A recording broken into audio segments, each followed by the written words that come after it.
Thanks for coming up. I know it takes a lot of bravery to come up when there's a strange pastor. Well, I'm not strange. I'm a new pastor. I'm not familiar to you. So it takes a lot of courage to come up front. You see what I have here? What do I have here? A bag. Yeah, in my work that I do for the church, I travel a lot.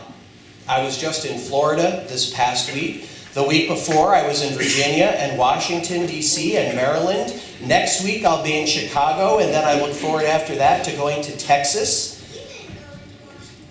Have you? I used to live in Washington, D.C. That's a really cool place, and it was good for me to go back. But I travel a lot, and I have a number of suitcases. I've got bigger suitcases than this, because sometimes I go for a week at a time, and I need a lot of clothes to bring with me, so I have a big suitcase. But you know what? When I travel a lot, I check my luggage, and when I go to claim my bag at the airport, almost every bag that comes out looks just like mine. You've been there.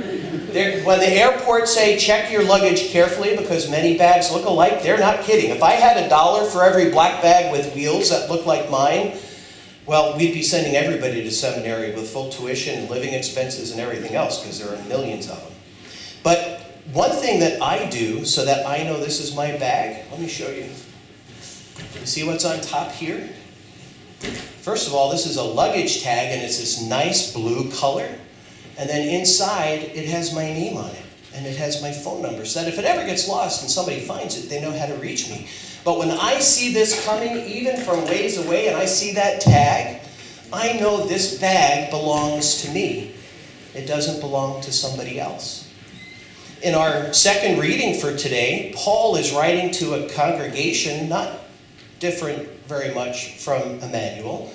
And there are some people... You mark your bag so it has your name on it, so that you can recognize it. Yeah, but mine isn't in there.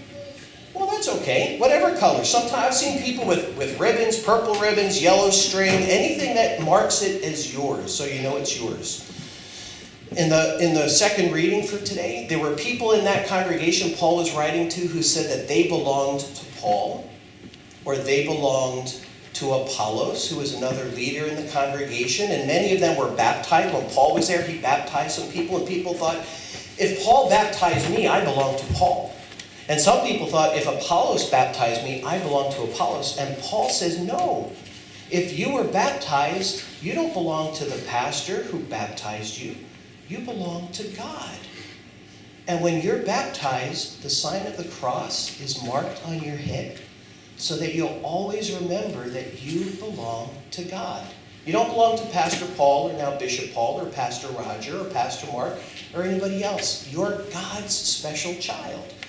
And so just like we put a tag on a bag so we know who it belongs to, that sign of the cross on your forehead, and you can make that whenever you are remembering and confessing your sin, your confession, forgiveness, we make the sign of the cross.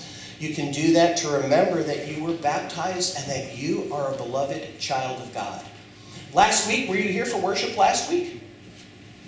Yes? So last week was also a reading that Jesus was talking with his followers. And one of the lines in last week's reading is one that we use when we baptize people. And it's where we say, let your light so shine before others that they will see your good works and glorify your Father in heaven. We say that at baptism. And so I've got something for you that you can remember to let your light so shine before others that they will see your good works and glorify your Father in heaven. Okay, Durin? Thanks for coming up, and thanks for letting us and everybody know that you are a beloved child of God, just like everybody else here. Thanks for coming up. Thanks. You're welcome.